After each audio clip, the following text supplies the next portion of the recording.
Crise de opioides revela a ligação entre dependência de drogas e laboratórios em diversas localidades do mundo. O uso de medicamentos comerciais como drogas recreativas tem se tornado uma ameaça à saúde pública, diz a ONU.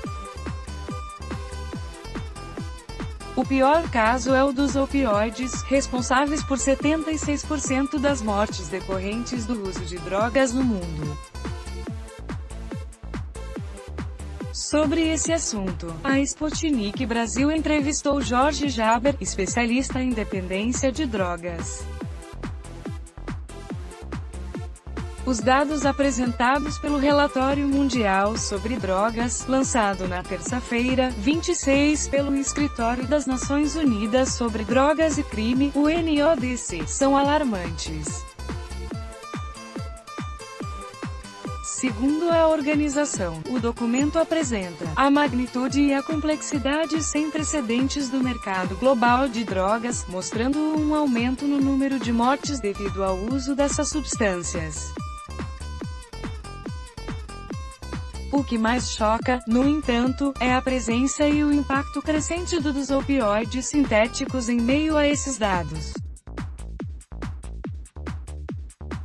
Segundo o texto, apenas em 2016, foram apreendidas 87 toneladas de opioides farmacêuticos, sendo na África Central, Oriental e do Norte os locais de maior incidência, onde concentraram-se 87% dos casos de apreensão.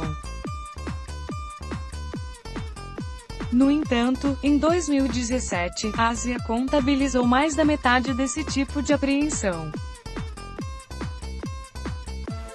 Os dois tipos mais comuns desse tipo de droga na sua forma sintética são o fentanil e o tramadol, sendo o último mais comum na África e Ásia, enquanto o primeiro se destaca na América do Norte. Entre 2016 e 2017, a produção global de ópio cresceu 65%. No entanto, a droga mais consumida do mundo foi a cannabis, com 192 milhões. No total, a estimativa da ONU é que, em 2016, 275 milhões de pessoas tenham usado algum tipo de droga no mundo inteiro, sendo que 31 milhões sofrem com o abuso de substâncias. O caso da crise dos opioides nos Estados Unidos é notável. Nos últimos anos, o número de mortes cresceu muito, a ponto de a expectativa de vida no país diminuir. Em 2016, a expectativa de vida no país caiu pelo segundo ano consecutivo pela primeira vez desde 1963. A Sputnik Brasil entrevistou Jorge Jaber, psiquiatra e especialista em dependência de drogas. Para ele, o mercado de drogas utiliza uma lógica capitalista de atuação e apresenta a droga como uma opção fácil de obtenção de prazer sem esforço, um alívio em meio ao modus operandi da sociedade moderna.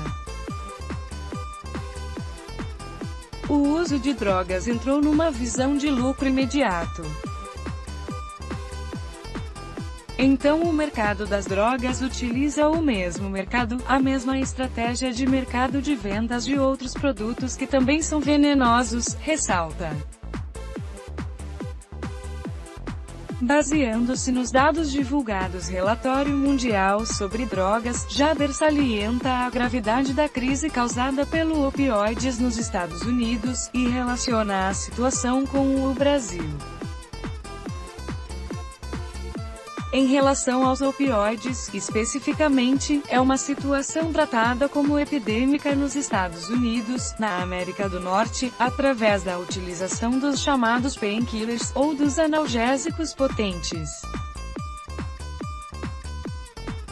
Esses analgésicos são mais facilmente obtidos na América através das farmácias mesmo, do câmbio negro. E são mais baratos que as outras drogas vendidas, como o ópio, por exemplo, que tem um tráfico mais caro. Então, dentro da América, a utilização de opioides vendidos como medicamentos está atingindo níveis astronômicos, coisa que não ocorre, por exemplo, no Brasil, afirma Jorge Jaber.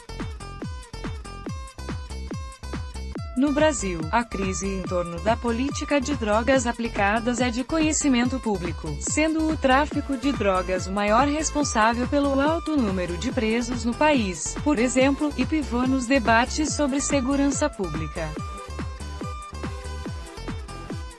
Essa epidemia na América, que está matando cerca de 60 pessoas por dia nos Estados Unidos, é fruto da utilização de remédios que são vendidos ilicitamente para usuários de drogas. Não é o ópio, a heroína que estão causando esta devastação, mas sim remédios produzidos por laboratórios, cuja venda deveria ser muito controlada, como é no Brasil. É interessante que no Brasil a venda de opioides é muito controlada, aponta. Esse controle maior seria uma espécie de salvaguarda para que esse tipo de epidemia seja evitada, apesar de que no país cresceu o consumo de outras drogas, como a cocaína. A obtenção desse tipo de remédio no Brasil passa por um controle restrito, com níveis de receita e rastreamento delas.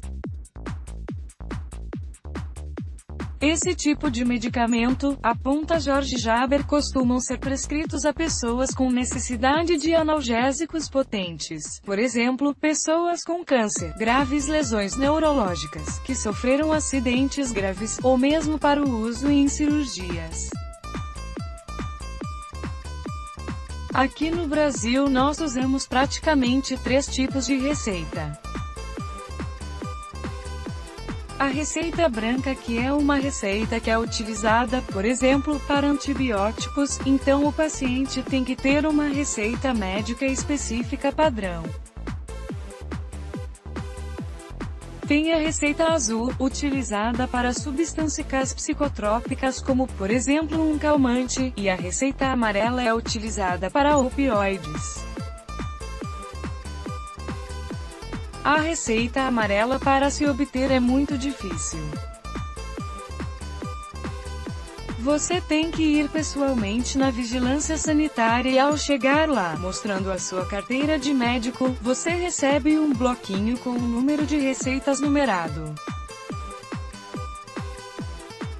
A partir daquele momento todas as farmácias que receberem aquela receita, elas saberão para onde ir, quem foi o médico que assinou.